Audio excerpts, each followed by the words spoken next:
De volta com o nosso programa Sim para a Literatura. Eu convido vocês para assistirem comigo a entrevista com a escritora Regina Menezes. Eu estudei escola pública, depois estudei escola particular, fiz hoje o segundo grau, na época a escola normal, Pedro II. Mais tarde eu voltei a estudar, fiz pedagogia, fiz até em Colatina, na faculdade de Colatina. Aqui perto de Linhares, né? E depois me especializei dentro da área de educação, porque eu tinha uma escola, a Escola São José de Vitória. Por 30 anos eu trabalhei nessa escola e sempre me preparando para o futuro. Já naquela época, eu não escrevia propriamente, mas por força do meu trabalho, eu tinha que escrever. Escrevia depoimento, escrevia para as reuniões dos professores e incentivava meus alunos.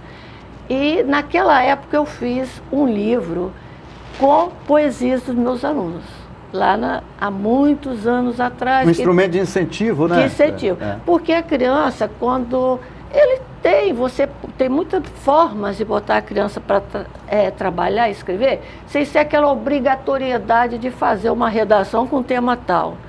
Então você pode até fazer isso, mas você tem que dar um momento à criança para que ela possa expressar da maneira que ela quer, em poesia livre, de depoimento, como ela quiser. Então assim eu fiz lá, muitos anos atrás, que tem o livro ainda, nem trouxe, mas ele tem com todos os meus alunos de 4ª série primária, que era primária hoje, né? Ensino fundamental e tal. Então essa necessidade fez com que eu cada vez me aproximasse mais do livro. Depois da escola normal, como eu falei, fiz pedagogia em Colatina, especialização em orientação educacional e direção escolar. Depois que eu me aposentei, eu fiz direito. Fiz a OAB, hoje eu sou advogada, mas não exerço a profissão diretamente, mas eu estou advogando em favor da causa do professor e do escritor. Porque o professor talvez não publique o seu livro, mas ele é um escritor, porque por força da sua profissão, tanto escreve como incentiva quem escreve. Então, nós estamos aqui defendendo o professor, apresentando o aluno, que sempre foi meu cuidado, o escritor. Porque o escritor, para a criança, hoje nem tanto, porque já mudou, ele parece num pedestal muito acima do aluno. A coisa é colocada como se eu, para fazer uma poesia, eu preciso de ter conhecimento para fazer, mas que o aluno também tem o conhecimento dele que pode fazer uma poesia. Então, essa é a minha formação profissional, que hoje eu me dedico mais a essas causas e faço os meus livros. Existe um paradigma, Regina, eu estou incluído nesse paradigma, que as pessoas têm uma tendência de achar que quem está envolvido com literatura, com ato de leitura, normalmente são pessoas voltadas para a de linguagem, de letras, né? E toda a minha formação acadêmica é na área de administração, inclusive a minha atividade docente, né? Eu sou um professor da área de administração. Você tem essa formação na área do direito. É importante mostrar isso para as pessoas, que a leitura independe da área de formação da pessoa? Você pode ser um profissional de cada área, uma pessoa de qualquer área da atividade humana, que a leitura é fundamental? Podemos afirmar isso? Sim, com certeza. Nós temos esse cuidado na feira literária de mostrar que todo tipo de manifestação artística é uma leitura. Você lê um quadro, você lê e você precisa ler também um livro, porque através do livro você está sabendo o passado, você está construindo o futuro, está fazendo a sua avaliação e vai contribuir de alguma forma oral ou escrita, musical ou através de formas de desenho. Então, essa situação é muito importante para chegar ao ponto de escrever um livro.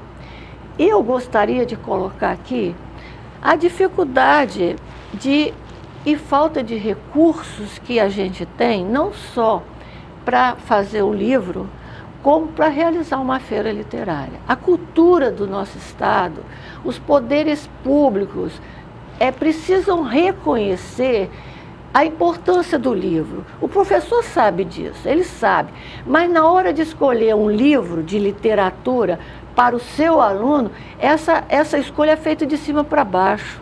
Muitas vezes não é nem a realidade do aluno para ser inserido naquele contexto. E isso dificulta. Se o aluno não se identifica com o contexto de um livro, até para o adulto fica difícil dele incorporar aqueles ensinamentos para aquilo que ele quer. Então, para o aluno ter gosto pela leitura, ele tem que se identificar com aquilo que o livro, a beleza do livro, a maneira que ele está sendo apresentado, o escritor que o escreveu, que é uma pessoa igual o papai e a mamãe, ou o professor dele. Então, essa aproximação de todos numa força, forma uma força que essa força que eu estou dizendo aqui, é a força que eu peço a todos os municípios capixabas, que unam e que se integrem nesta nossa necessidade de mostrar o que nós temos de bom, aquilo que a gente pode mostrar para o mundo. É importante que o povo capixaba conheça o trabalho dos escritores capixabas. A gente tem uma cultura de muito tempo atrás que nos reprime um pouco, principalmente mulher. Então nem vamos falar com isso, porque minha mãe hoje tem 104 anos, ela é escritora e é da Academia de Letras, não está participando porque não está, mas eu era pequena, ela escrevia peças teatrais para fazer com os alunos dela. Isso tem muito professor que faz hoje. Eu sei. Só que essa peça teatral que ela fazia era jogada no lixo porque ninguém dava valor. Ela nem tem guardado. Mas eu me lembro que ela fazia isso, porque ela começou como professora primária, no interior, que é assim, né? Para vir chegar à capital levou tempo. E ela fazia e escrevia desde aqueles tempos. Eu acho que isso também é uma forma de ter me dado esse gosto de escrever também. Ela me incentivou, foi ela que me incentivou para entrar na Academia de Letras, onde eu encontrei grandes amigos e grandes colaboradoras, que nós temos cadastrados 300 escritores capixabas produzindo, vivos, né? Produzindo porque estão vivos, mas que estão na ativa, produzindo livros, por conta própria, ou pela lei de incentivo que a gente sabe que os municípios têm esse interesse e nos falam. Mas para a gente conseguir esse dinheirinho, dá um trabalho. Eu sei. Regina, você trouxe aqui 2 livros, né, da sua autoria. Esses né, aí assim? são 2 livros, os últimos que eu fiz. Os últimos que você fez. Eu queria que você falasse rapidamente, Regina, de cada um deles, né? Para a gente poder encerrar esse encontro, já agradecendo, né, a boa vontade que você teve de vir aqui conversar com a gente. Mas esse livro aqui eu fiz em continuação da Fazenda Portela. A Fazenda Portela é de Itaguaçu, primeira fazenda organizada do município.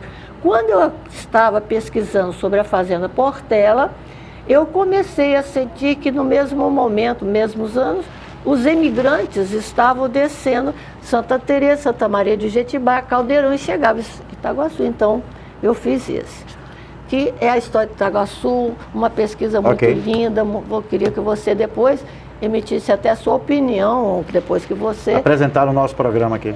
Será um prazer. Esse outro livro é um livro que eu fiz também recentemente, tem outros que já estou trabalhando, porque, como eu digo, eu trabalho com a pintura e o desenho.